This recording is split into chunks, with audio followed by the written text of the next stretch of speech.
ಮಂಗಳೂರಿನ ಮಂಗಳಾದೇವಿ ದೇವಸ್ಥಾನಕ್ಕೆ the terrorist ಸಿನಿಮಾದ ನಾಯಕಿ ರಾಗಿಣಿ ದ್ವಿವೇದಿ ಭೇಟಿ ನೀಡಿ ಚಿತ್ರದ ಯಶಸ್ವಿಗೆ ವಿಶೇಷ ಪ್ರಾರ್ಥನೆಯನ್ನ ಸಲ್ಲಿಸಿದ್ರು.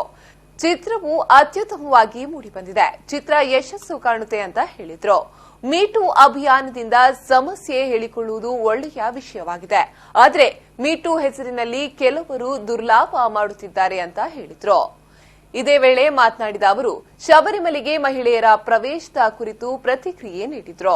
ದೇವರ ಪೂಜೆಯಲ್ಲಿ ಯಾವತ್ತೂ ತಾರತಮ್ಯ ಮಾಡಬಾರದು ಅಂತ ಹೇಳಿದ್ರು. ನಾನು ಮುಂಚೆಯಿಂದಾನೆ ಐ ಥಿಂಕ್ ಈ ಮೀಟೂ ಮೂವ್ಮೆಂಟ್ ತುಂಬಾ ದೊಡ್ಡ ಮಟ್ಟಿಗೆ ಪ್ರತಿದಿನ ಬೆಳೀತಾನೆ ಇದೆ. ಯಾಕಂದರೆ ಎಲ್ಲರೂ ಅವರವ್ರ ನೋವುಗಳನ್ನು ಆಚೆ ಬಂದು ಅವ್ರ ಬಗ್ಗೆ ಮಾತಾಡ್ತಾ ಇರೋದು. ಸೊ ಐ ಥಿಂಕ್ ದಟ್ ಬಹುಶಃ ಎಲ್ಲ ಹುಡುಗಿರಿಗಾಗಲಿ ಹ್ಯಾರಾಸ್ಮೆಂಟ್ ಇಸ್ ಹ್ಯಾರಾಸ್ಮೆಂಟ್, ಹುಡುಗರಿಗಾಗಲಿ is the same thing.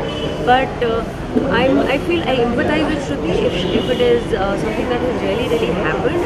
I really think that ಯಾವುದಾದ್ರೂ ತಪ್ಪು ನಡೆಯುವಾಗ ಏನಾದರೂ ತಪ್ಪು ನಿಜವಾಗ್ಲೂ ನನ್ನ ಬಗ್ಗೆ ದೇವ್ರ ಪೂಜೆ ಮಾಡೋಕ್ಕೆ ಯಾವುದೇ ಕಾರಣಕ್ಕೂ ಡಿಸ್ಕ್ರಿಮಿನೇಷನ್ ಆಗಬಾರ್ದು, ಇರಬಾರ್ದು.